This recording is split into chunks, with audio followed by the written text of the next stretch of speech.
Sans famille, première partie, chapitre 4, la maison maternelle. « Eh bien, demanda mère Barberin quand nous rentrâmes. Qu'a dit le maire ? » ?»« Nous ne l'avons pas vu. »« Comment ? Vous ne l'avez pas vu ?»« Non, j'ai rencontré des amis au café Notre-Dame, et quand nous sommes sortis, il était trop tard. Nous y retournerons demain. » Ainsi, Barberin avait bien décidément renoncé à son marché avec l'homme au chien. En route, je m'étais plus d'une fois demandé s'il n'y avait pas une ruse dans ce retour à la maison. Mais ces derniers mots chassèrent les doutes qui s'agitaient confusément dans mon esprit troublé. Puisque nous devions retourner le lendemain au village pour voir le maire, il était certain que Barberin n'avait pas accepté les propositions de Vitalis. Cependant, malgré ces menaces, j'aurais parlé de mes doutes à mère Barberin, si j'avais pu me trouver seule un instant avec elle. Mais de toute la soirée, Barberin ne quitta pas la maison, et je me couchais sans avoir pu trouver l'occasion que j'attendais. Je m'endormis en me disant que ce serait pour le lendemain. Mais le lendemain, quand je me levai, je n'aperçus point mère Barberin. « Maman ? » ?»« Elle est au village. Elle ne reviendra qu'après-midi. » Sans savoir pourquoi, cette absence m'inquiéta. Elle n'avait pas dit la veille qu'elle irait au village. Comment n'avait-elle pas attendu pour nous accompagner, puisque nous devions y aller après-midi ?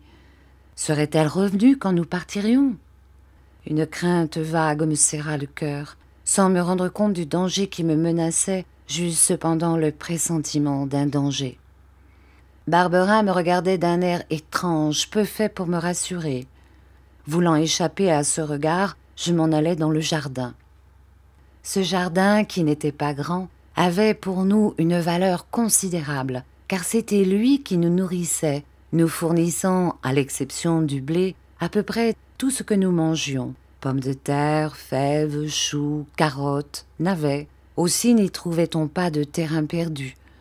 Cependant, mère Barberin m'en avait donné un petit coin, dans lequel j'avais réuni une infinité de plantes, d'herbes, de mousses arrachées le matin à la lisière des bois ou le long des haies, pendant que je gardais notre vache, et replantées l'après-midi dans mon jardin, pêle-mêle, au hasard, les unes à côté des autres. Assurément, ce n'était point un beau jardin, avec des allées bien sablées et des plates-bandes divisées au cordeau, pleines de fleurs rares. Ceux qui passaient dans le chemin ne s'arrêtaient point pour le regarder par-dessus la haie d'épines tondue au ciseau. Mais tel qu'il était, il avait ce mérite et ce charme de m'appartenir. Il était ma chose, mon bien, mon ouvrage. Je l'arrangeais comme je voulais, selon ma fantaisie de l'heure présente, et quand j'en parlais, ce qui m'arrivait 20 fois par jour, je disais « mon jardin ». J'étais à deux genoux sur la terre, appuyé sur mes mains, le nez baissé dans mes topinambours, quand j'entendis crier mon nom d'une voix impatiente. C'était Barberin qui m'appelait. Que me voulait-il ? Je me hâtais de rentrer à la maison. Quelle ne fut pas ma surprise d'apercevoir devant la cheminée Vitalis et ses chiens. Instantanément, je compris ce que Barberin voulait de moi. Vitalis venait me chercher, et c'était pour que mère Barberin ne pût pas me défendre que le matin, Barberin l'avait envoyé au village. Sentant bien que je n'avais ni secours, ni pitié à attendre de Barberin, je courus à Vitalis. « Oh, monsieur !» m'écriai-je, « je vous en prie, ne m'emmenez pas !» Et j'éclatai en sanglots. « Allons, mon garçon, me dit-il assez doucement, tu ne seras pas malheureux avec moi. Je ne bats point les enfants. Et puis tu auras la compagnie de mes élèves, qui sont très amusants. Qu'as-tu à regretter ? » « Mère Barberin, mère Barberin !»« En tout cas, tu ne resteras pas ici, dit Barberin en me prenant rudement par l'oreille. Monsieur ou l'hospice, choisis. »« Non, mère Barberin !»« Ah, tu m'ennuies à la fin !» s'écria Barberin qui se mit dans une terrible colère. « S'il faut te chasser d'ici à coups de bâton, c'est ce que je vais faire. » « Cet enfant regrette sa mère Barberin, » dit Vitalis. « Il ne faut pas le battre pour cela. Il a du cœur, c'est bon signe. » « Si vous le plaignez, il va hurler plus fort. » Maintenant, aux affaires. Disant cela, Vitalis étala sur la table 8 pièces de 5 francs, que Barberin, en un tour de main, fit disparaître dans sa poche. « Où est le paquet ?» demanda Vitalis. « Le voilà, » répondit Barberin en montrant un mouchoir en cotonnade bleue noué par les 4 coins. Vitalis défit ses nœuds et regarda ce que renfermait le mouchoir. Il s'y trouvait 2 de mes chemises et un pantalon de toile. « Ce n'est pas cela que nous étions convenus, » dit Vitalis. « Vous deviez me donner ces affaires, et je ne trouve là que des guenilles. Mais il n'en a pas d'autres. » Si j'interrogeais l'enfant, je suis sûre qu'il dirait que ce n'est pas vrai. Mais je ne veux pas disputer là-dessus. Je n'ai pas le temps. Il faut se mettre en route. Allons, mon petit. Comment se nomme-t-il ? Rémi. Allons, Rémi, prends ton paquet et passe devant Capi. En avant, marche ! Je tendis les mains vers lui, puis vers Barberin, mais tous deux détournèrent la tête, et je sentis que Vitalis me prenait par le poignet. Il fallut marcher. Oh, la pauvre maison! Il me sembla, quand j'en franchis le seuil, que j'y laissais un morceau de ma peau. Vivement je regardais autour de moi. Mes yeux obscurcis par les larmes ne virent personne à qui demander secours, personne sur la route, personne dans les prés d'alentour. Je me mis à appeler « Maman!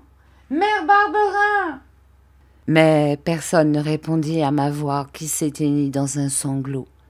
Il fallut suivre Vitalis, qui ne m'avait pas lâché le poignet.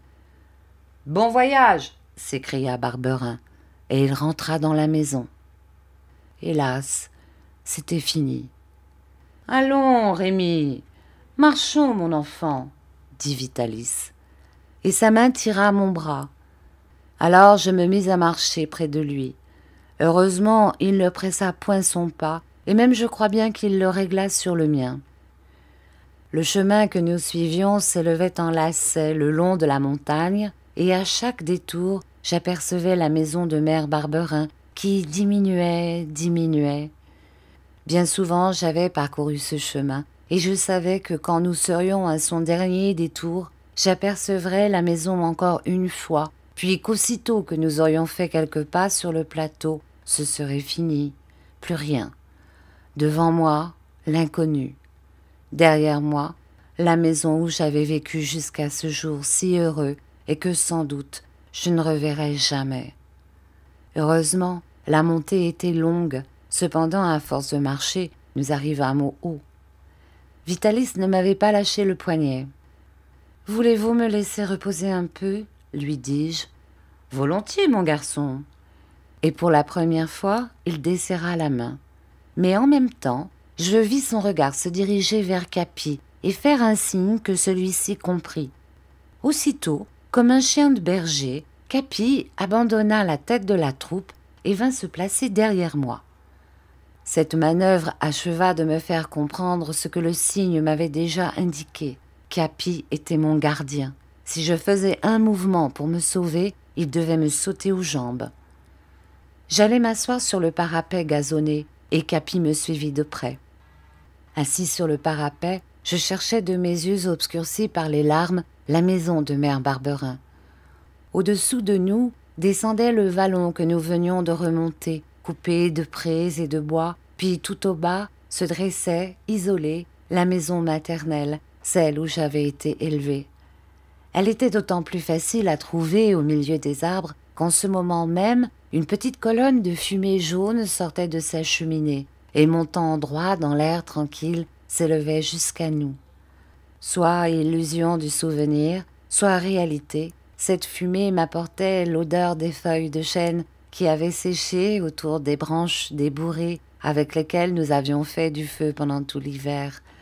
Il me sembla que j'étais encore au coin du foyer, sur mon petit banc, les pieds dans les cendres, quand le vent, s'engouffrant dans la cheminée, nous rabattait la fumée au visage. Malgré la distance et la hauteur à laquelle nous nous trouvions, les choses avaient conservé leur forme nette, distincte, diminuée, rapetissée seulement. Encore un pas sur la route, et à jamais tout cela disparaissait. Tout à coup, dans le chemin qui du village monte à la maison, j'aperçus au loin une coiffe blanche.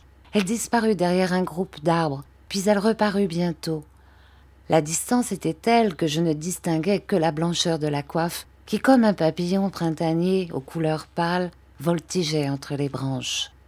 Mais il y a des moments où le cœur voit mieux et plus loin que les yeux les plus perçants. Je reconnus Mère Barberin. C'était elle, j'en étais certain. Je sentais que c'était elle.